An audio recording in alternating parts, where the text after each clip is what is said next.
Religija iz straha i koristi. Dijete doživljava Boga tako da na njega prenosi one iste motivacije koje pokreću njegov odnos prema roditeljima. Budući da je dijete slabo i potrebito, prema roditeljima će stvoriti odnos zavisnosti i korištenja.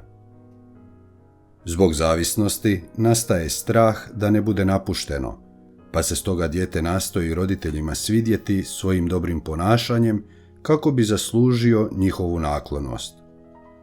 S druge strane, dijete zna da roditelje može u potpunosti koristiti jer su oni veliki i svemoćni. Dobar će odgoj s vremenom učiniti da se ti djetinji osjećaji uravnoteže. Dječji strah i zavisnost spram roditelja pretvorit će se u pouzdanje u ljubavi, a potreba za korištenjem će se postupno pretvoriti u lucidniji smisao za stvarnost i vlastitu odgovornost. No, u odnosu prema Bogu često ne dolazi do takvog uravnoteženja. Ostaje vjera u biće koje je čudesno, moćno i dobrohotno, koje nam želi dobro i uređuje naše živote, a na nama je da ga zato molimo. Tako nastaje religija iz straha i religija iz koristi. Kod vjernika iz straha je strah ono što u dubini pokreće njihov odnos prema Bogu. Religija je za takvu osobu sredstvo da se zadovolje zahtjevi nesmiljenog Boga. Temeljni binom kojim se takav vjernik vodi jest zakon i kazna. Ako ne budete molili, nastupit će katastrofe. Ako ne budeš išao na misu, Bog ti neće pomoći da nađeš dobru suprugu i tako dalje. Stoga je za takvog vjernika izuzetno važno da se između Boga i čovjeka postavi tvrđava crkva, to jest čvrsta ustanova, nepromjenjiva i neuklonjiva s hijerarhijom koja svoju vlast lako iskazuje znakovima posvećenog staleža, odjećom, govorom, znanjem itd. Vjerniku iz straha je važno i da postoji nedodirljivi i neuklonjivi vjerski zakonik koji sadrži stvari koje treba vjerovati, stvari koje treba i koje ne treba činiti, obrede koje treba slaviti, molitve koje treba izgovarati itd. A da se do kraja istjera strah, potrebno je da ta crkva bude netolerantna i da izriče anateme, što u takvom vjerniku konačno uspostavlja sigurnost da je pravedan, da se nema čega bojati, da je određeni pothvat pred Bogom uspjeh, budući da će se božanska kazna oboriti na druge.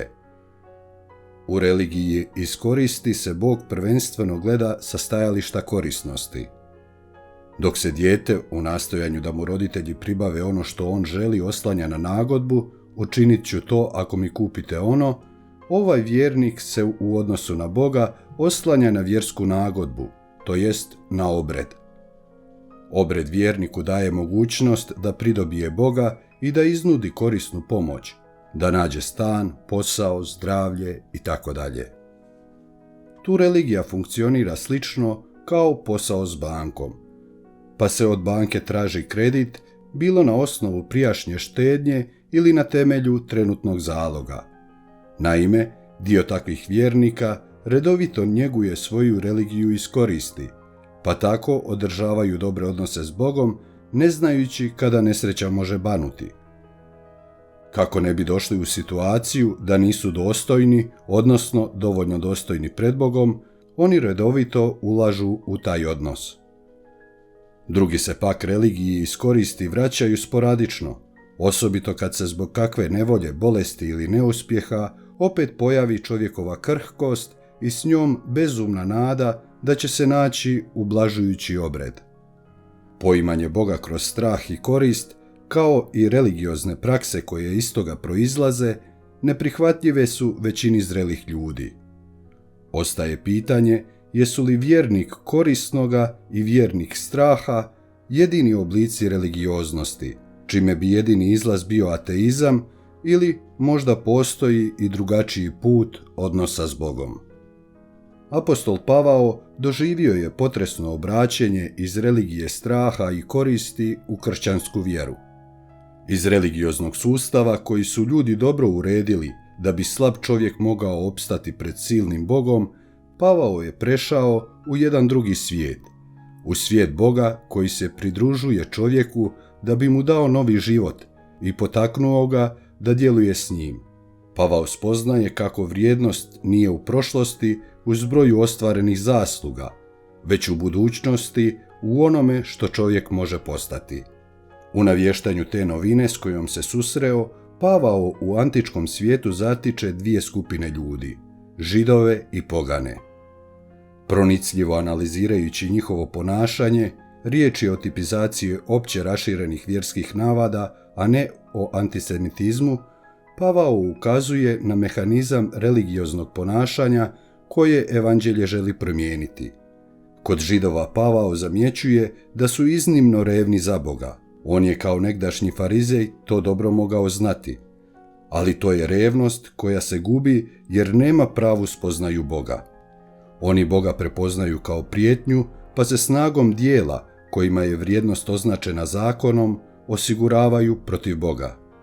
Takav odnos s Bogom, koliko god bio religiozan u odnosu na revnost, zapravo se utapa u nepoznavanju, strahu i neprijateljstvu.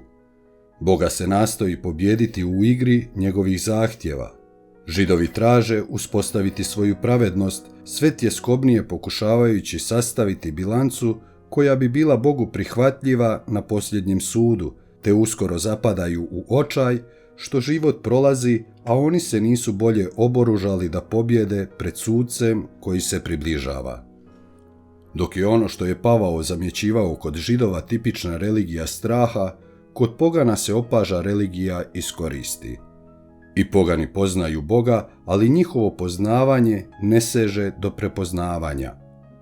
Stoga se oni bacaju u potragu za religioznim sredstvima kojima bi djelovali na Boga, da iziđe iz svoje ravnodušnosti i neprijateljstva. To je idolatrija sa svojim obredima, koja tajnu Boga svodi na razinu lika. Poganin je, dakle, čovjek koji je zbog nepoznavanja Boga upućen na samoga sebe i na vlastito djelovanje, kako bi ostvario svoju želju. Religija mu omogućuje da božansku snagu stavi u službu svojih namjera, da se posluži Bogom.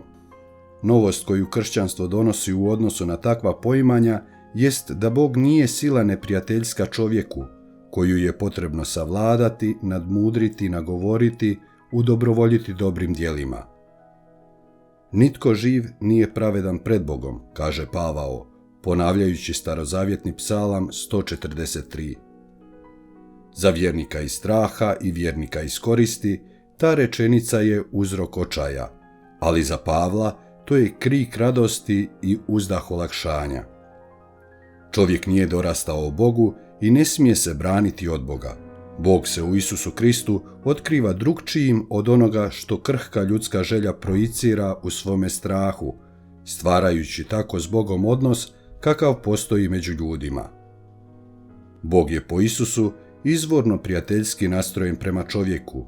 Ne treba ga nagovarati da bi to postao. Nije čovjek onaj koji se mora pred Bogom učiniti vrijednim, nego je Bog onaj koji čini čovjeka vrijednim.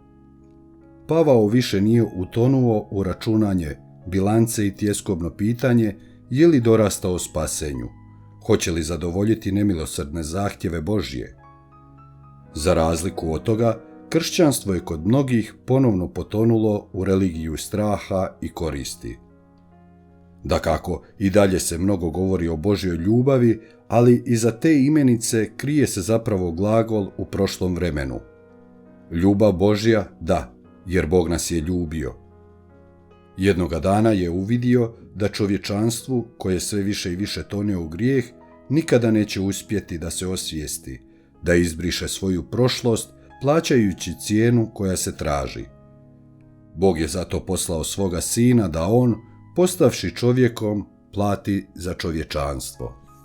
Takav Bog kapitalist, koji je unio svježi kapital u poduzeće u neprilikama, ali koji će to učiniti samo jedanput i koji računa da će poduzeće popraviti svoju bilancu i ubuduće davati profit, to je Bog kakvim ga razumije veliki broj kršćana. To je specifična kršćanska iznimka u prosječnoj religiji straha i koristi, jer se nakon toga prosječan vjernik opet požuruje da se pred Bogom opravdava urednim računima. No kršćanski Bog nije onaj pred kojim se treba iscrpljivati u nastojanju da ga zadovoljimo, niti kojem se treba ulagivati kako bi nam učinio protuuslugu.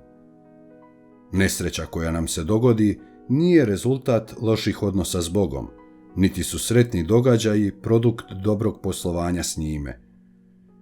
Bog ne želi da mu pristupamo iz dužnosti ili interesa, ne da bi imali, već da bi bili. S tim Bogom čovjek može biti iznad prijetećeg besmisla svakodnevnice, biti neopterećen pritiskom straha od neuspjeha, biti nevezan na mišljenje drugih ljudi, biti čovjek u potpunosti po uzoru na Isusa Krista.